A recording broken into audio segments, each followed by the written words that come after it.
Hello and welcome to a new episode of Markets and Morality, our IA show where we explore contradicting opinions within the classical liberal free market tent. I will be your host, Adam Bartha, the head of international outreach here at the IA. In most countries, August tends to be a boring season in politics, but not here in the UK. With the Conservative Party's leadership election in full swing, the British summer is getting overheated from heat waves and the debates within the Tory party. The remaining two candidates, Rishi Sunak and Liz Truss, have been both senior cabinet members of the Johnson government, but both of them are campaigning with a fresh start. And I think a fresh start would be very well received by most classical liberals, as the record of the last government has been subpar in most policy areas, to say the least.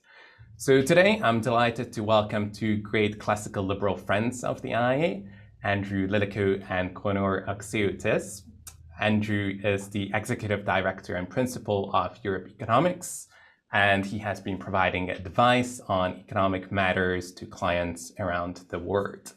Andrew has been previously the chief economist of Policy Exchange, and he also worked for the University College London, the Adam Smith Institute, and the Institute of Fiscal Studies. Conor worked as parliamentary researcher after finishing his master's at Durham University. He is currently taking leave to work on the Ready for Rishi campaign, so it's not hard to guess which candidate Conor will be supporting here today. Conor is interested in housing and economic growth and gained his free market credentials here at the IA as an intern in 2018. Gentlemen, it's great to have you on board. Very welcome to the show. Thank you. Today, I would like to go through 5 policy areas with you and explain why your preferred candidate is better on some or many of them compared to the other, at least from a classical liberal free market perspective. And I would like to start with tax policy. As you know, that under the Conservatives, the tax burdens are currently at a 50-year high, and both candidates have been supporting tax rises in the past. Although admittedly, Rishi Sunak as Chancellor has been more incremental in raising national insurance and other types of taxes. So Andrew, I would like to start with you and ask you whether you think that the tax cuts promised by the Truss campaign, like reversing the national insurance hike or maintaining the current rate of corporate tax, is realistic, and whether you think it will be delivered by the next government. And also, I would be very much interested in your thoughts, whether you think it's actually possible or desirable to reduce the overall tax levels without actually reducing spending simultaneously. So I think it's worth making a distinction here between what might happen to taxes in the short run and what might happen over the longer term. So in terms of the short run, the Truss campaign intends a macroeconomic policy mix change relative to the Sunak campaign. When Rishi Sunak had his last budget back last year, inflation wasn't anticipated to go nearly as high as it's now going. The much higher inflation is leading to fiscal drag, additional monies coming through via higher VAT receipts, extra corporation tax, higher income tax receipts, and so on. And the total effect of all of that is estimated by some analysts. I mean, it's at least 30 billion. It might be up to 60 billion pounds extra. And the Truss campaign, in terms of its macroeconomic policy, is intending to give up half of that, roughly, of that 60 billion in terms of deferred tax rises, plus some, essentially you're talking about deferred tax rises in terms of the corporation tax and the NI change, which just came in, and then some change to the energy levies, which now the Sunak campaign is proposing to match for this October. The thing about that policy is that I don't think you should understand that from a classical liberal perspective as being crucially about the long-term kind of tax questions and the role of the state in the economy and those kinds of things as we normally think about them, except in a kind of indirect way, which is that Truss is proposing some departure from the economic orthodoxy, which has been in place basically since 2009, which has been based around virtually zero, keeping interest rates at the very lowest level you could possibly get them, and balancing the books via some combination of spending cuts and tax rises. In particular, I mean, the way that that's gone recently is very heavily tax focused. So when you had the austerity program under George Osborne, it was initially 80% tax, 80% spending cuts, 20% tax rises. In fact, later on, it got to be more like 90-10. The vast majority of the post-COVID consolidation has been based around additional tax increases. So I think that this departure, so Liz Truss is proposing various things. She's proposing reviewing the Bank of England's mandate, so how it deals with inflation. That may well lead, I mean, interest rates are already going up, they may go up a little bit higher. They ought to go up higher, that would be a good thing. But it's not so good if you have an unnecessary recession caused by raising taxes more than you needed to in the short run, because apart from anything else, that would mean that the Bank of England wouldn't face the same pressure to get the interest rates up, which will definitely be better for the economy in the longer term. You want higher interest rates, which improve the allocation of capital in the economy from a classical liberal perspective. And as I say, the other thing about this is, I think that the fact that she's departing from this consensus could be taken as a signal from Truss that she will take more gambles in general. So she will go to those spending areas where people have said nothing can be done. All the civil servants, the various blockages which you get in the system say, this is the way things have been done for the past couple of decades. We can't change in that. I think that she will. And I think you should anticipate that that will lead to more downwards pressure on spending. We sadly are looking at having the highest, we were already under Sunak's plans, even before the additional inflation, looking at the highest tax burden since 1948.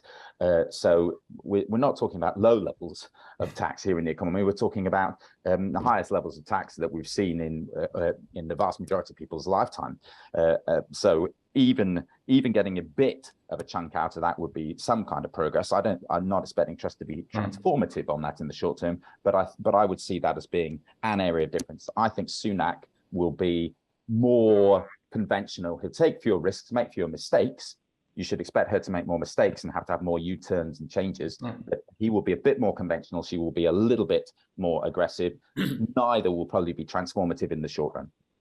Do you mind if Connor, you're a young person. You surely can be risk-taking on occasion. Why do you think that sticking to the orthodoxy on this occasion is actually a good thing? So canceling the corporate tax hike would reduce revenues by 17 billion each year, and reversing the national insurance hike would also reduce revenues by 13 billion. As Andrew explained, this can be a bit more risk-taking if there is no downward pressure to reduce spending. What do you think the Sunak campaign would do in terms of taxation midterm, so not just in the short term? Yeah, if I can come back to something Andrew said about the highest tax burden in, I think it's 40 years. I was wondering if Andrew thought that Rishi Sunak would have increased taxes if we hadn't have gone through COVID and we hadn't have spent 400 billion, obviously paying for people's wages, giving grants out to businesses. I think the statistic is something like 90% of SMEs didn't go under during COVID.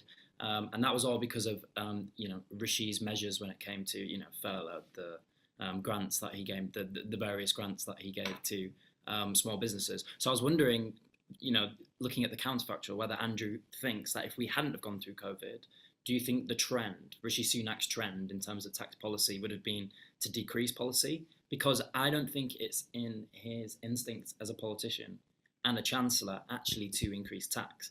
I think for him, looking at not just the markets part of this podcast, but the morality part of this podcast, I don't think it sits well with Rishi Sunak to kind of,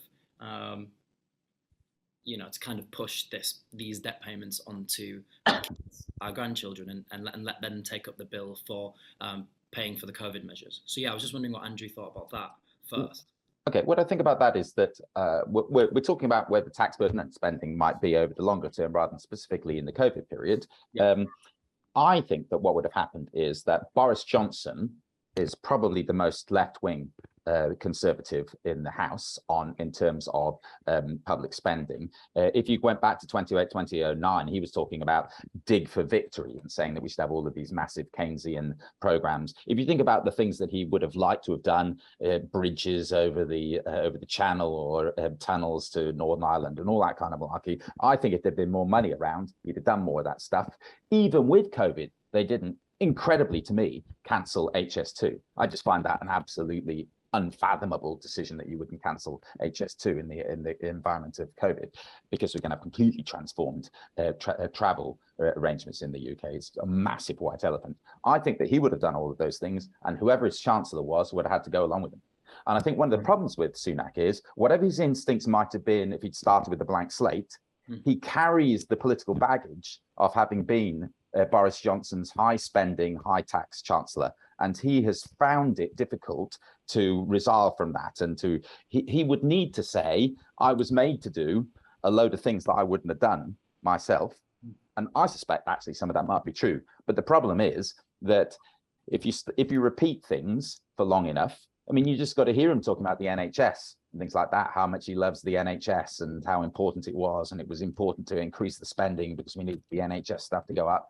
I mean, it's absolutely treasury capture kind of. He's been captured by the system, whatever his other instincts would be. And I think that he needs to be away from that in government for a little while to rediscover a bit of who he is. I think that him being prime minister at this point would be him carrying on with the things which he's sort of been polluted by Boris on that stuff.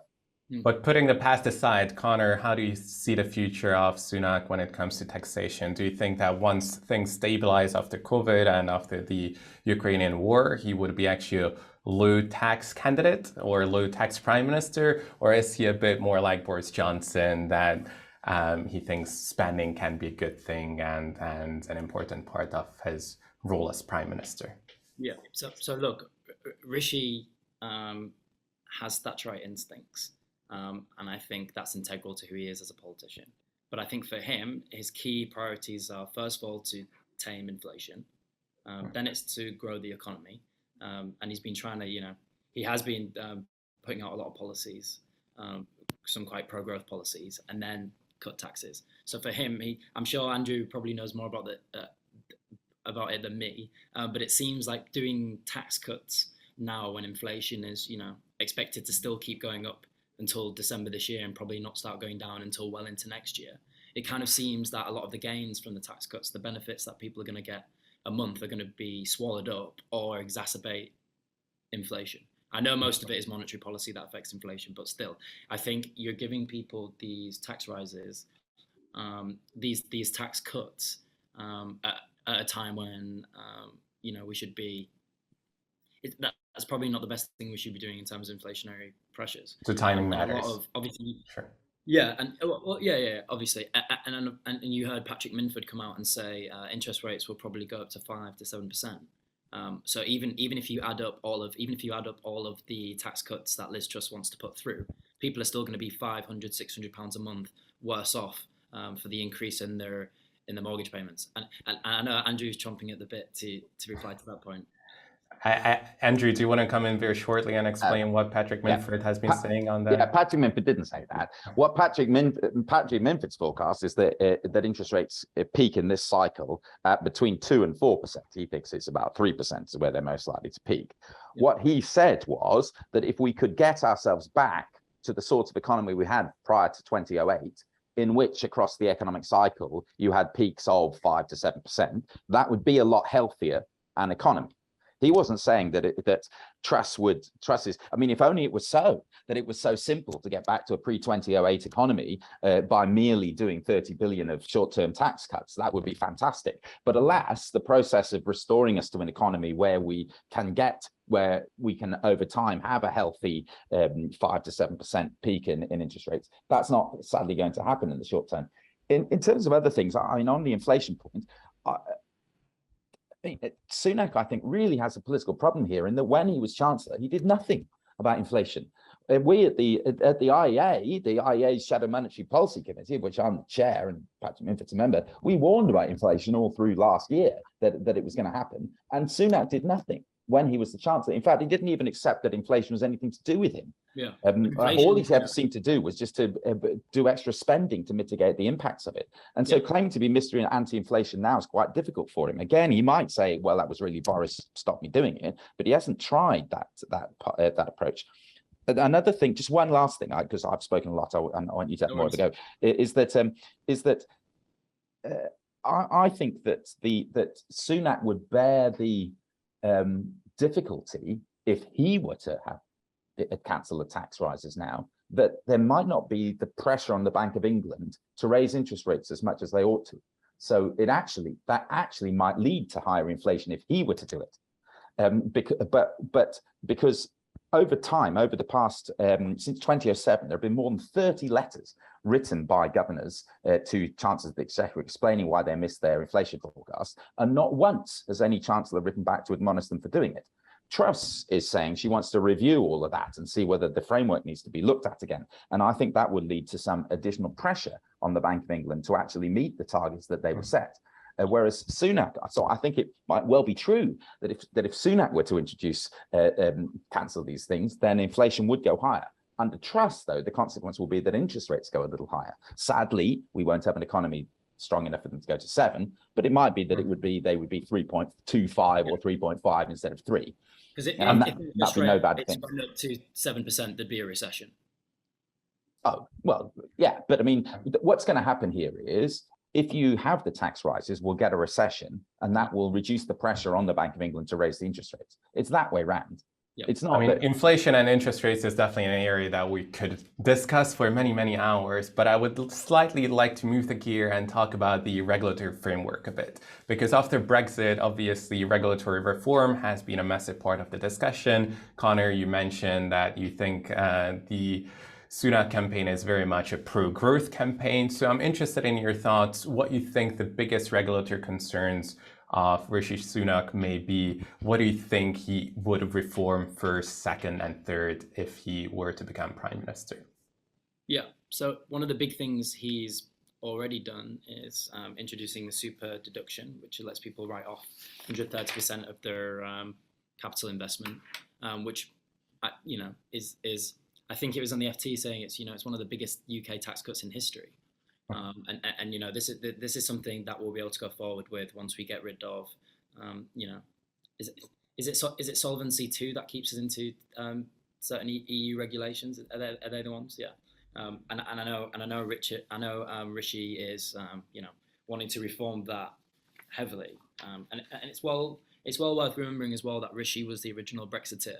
And one of the reasons he was, one of the first young MPs, despite being told by, George Osborne and David Cameron that this is something that had absolutely wrecked his career, he stuck with his principles, and he understood that one of the big benefits of leaving the European Union and voting Brexit was that we'd be able to throw a lot of EU regulations on the bonfire. So this is something that Rishi Sunak has been looking at for a long time. Whereas Liz Truss was actively campaigning for us to remain in the EU. I don't know. You'll have to ask her. Maybe she enjoys EU regulation more than. Well, to be fair, I mean, Truss promised to review all EU laws by the end of the next year if she were elected as prime minister. But Andrew, do you think that this criticism is fair? Do you think that as a Remainer, Truss would be happy to overturn EU regulations that hamper growth and would be happy to further diverge from the EU's regulatory affairs? Truss is the Brexiteer St. Paul. She's the person that gets converted to the cause and then pursues it more vigorously than pretty much anybody else. Which is why so many very keen Brexiteer people are on her team. And she's the one that goes on about these various financial regulations of Solvency II and so on. She does that quite a bit. I mean, I think she will make some difference on some of those regulatory things. I think she's talked as well in terms of regulation about increasing local autonomy of various sorts, maybe on housing policy, some of these targets, or maybe on fracking and those sorts of things. She might have slightly more localizing instincts on some of that stuff. It might be that you would also have changes to local fiscal autonomy in terms of some of these combined authorities, because she talks about free ports and that kind of thing. So it might be that what you would get is increased fiscal and regulatory autonomy for some of these new areas that she thinks of establishing. One thing about there'll be a lot of changes. Both of them will change regulation a lot. And exactly how much, some of those will involve mistakes, and they'll do them and they'll reverse them. And it's not very straightforward to know. We've got this huge opportunity for changing regulation with leaving the EU, and there'll have to be some changes in regulation as a consequence of the various free trade agreements that we've entered into, because we'll have to strip away regulations to comply with them. And there'll be more of them. I mean, if we have one with India, who knows what extra things there'll be. There's talk of that being agreed by the end of October. So there'll be changes. I think that in general, the UK government is just as capable of introducing stupid regulations as the EU ever was. So what we'll get is different kinds of dumb regulation, by and large, that are perhaps more directed at the dumb things that UK policymakers want to do than international ones. It might be that that works out better for us, but I feel like neither of them's really a that big a deregulator, but on the other hand, neither of them's really an instinctive regulator either. That's a bit of a side news for us free marketeers, but I would like to dive into one specific area of regulation, namely housing, because I think it has been so outrageously bad in the last couple of decades that it's worth dedicating a bit more time to. So Connor, news today, Rishi just announced that he will stop any kind of construction on the green belt around the country. As you and I both know, the green belt is often not very green, but in fact, sometimes an industrial wasteland around big cities in the UK. What do you think that during the worst cost of living crisis, making it even more difficult to get on the property ladder is surely a bad policy idea? How come this is something that the Sunak campaign is planning to introduce? So I'll start with saying a lot of the green belts aren't very green at the minute as well because of the heat we've been having over the last few weeks. I meant industrial and brownfields rather than, brown grass, but sure. So Rishi is very pro-housing. But for Rishi, it's about building on brownfields instead of green belts. Because what you have to understand is this election, although we are voting in a prime minister, is for our Conservative Party members. And our Conservative Party members, and one of the kind of, traditional Conservative principles is you want to conserve the natural world around you. And a lot of these green belt sites, people walk around, they're areas of natural beauty.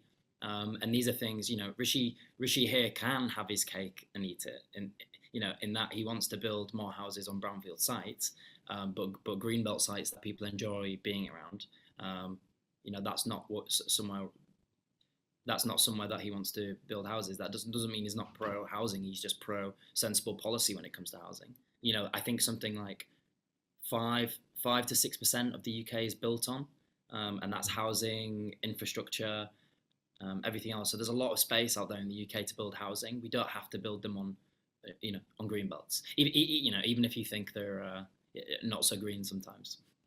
Sure. Andrew, what are your thoughts on the Truss campaign? To me, it seems like Liz is not that much better on housing than Rishi, because she called the Whitehall-inspired Stalinist housing targets to be abolished. To me, obviously, as a free marketeer, I'm not a huge fan of targets, but the planning system already gives so much power to NIMBY obstructionists that it seems that abolishing these targets would lead even to a worse housing crisis. So do you think that Liz is equal or somewhat better than Sunak on housing policy? I think that quite a few of these housing, at least at the grander level, people set various housing targets, and then some of them aren't met. And I think that a little bit of increasing local autonomy over those things, because it's a bit pointless pursuing these grand targets. There's probably something in that.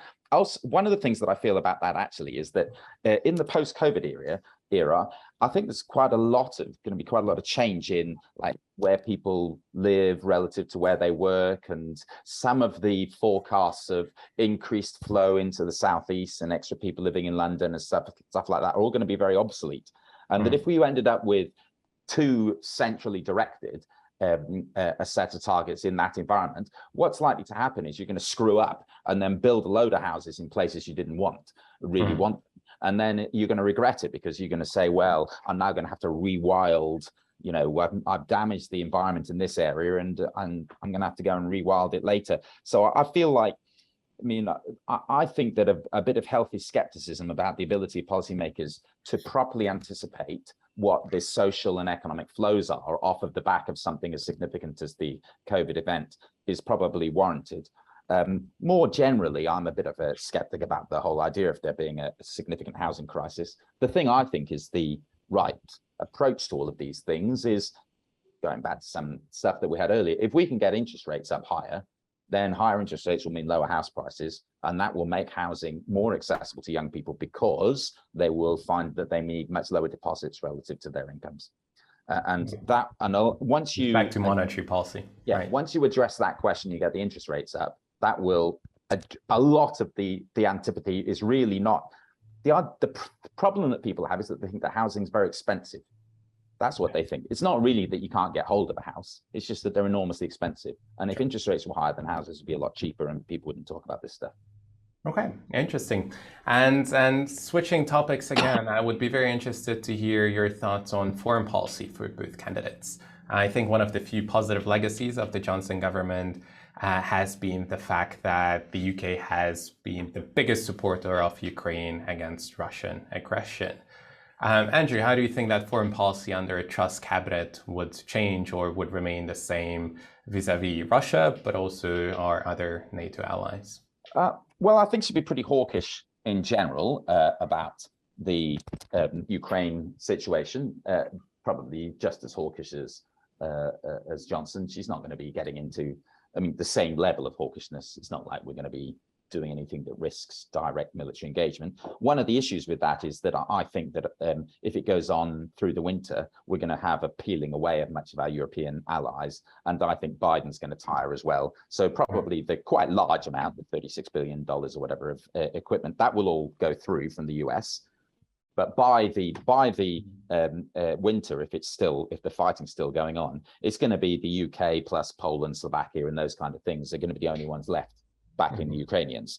And there's a bit of an issue for us as to, how much we keep that going in that kind of an environment. I'm not saying it'd be a mistake to keep it going, but the challenges for us in terms of what that means for our economy and inflation and so on are things which we need to set the British public up for.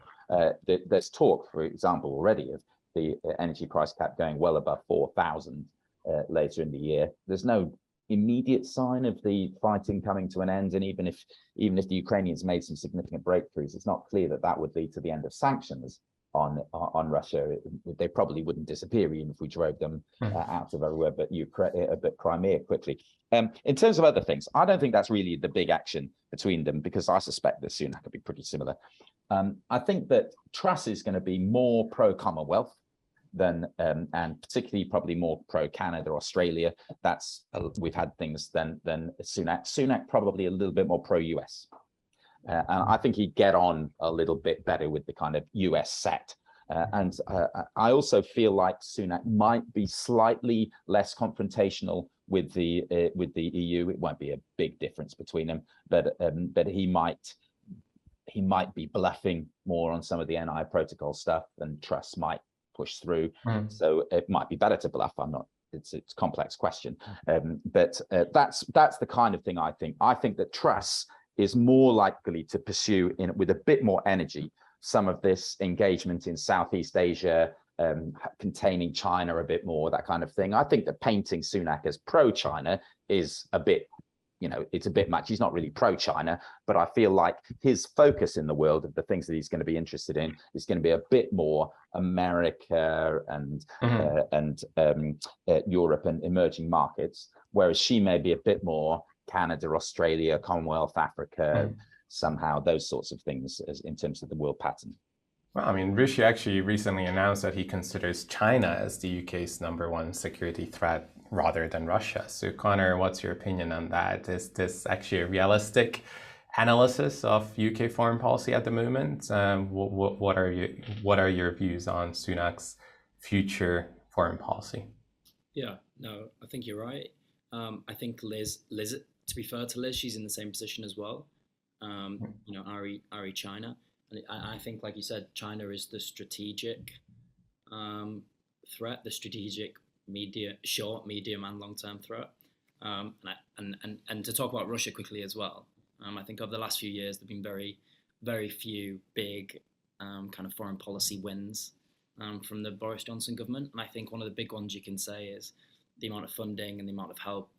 Boris Johnson, obviously facilitated by the Chancellor, Rishi, we gave to Ukraine, and it was probably one of those moments where you felt proudest to be a Brit. Seeing Boris going over to see Zelensky and of how glowingly Zelensky spoke about Boris. So that's something Boris did really well.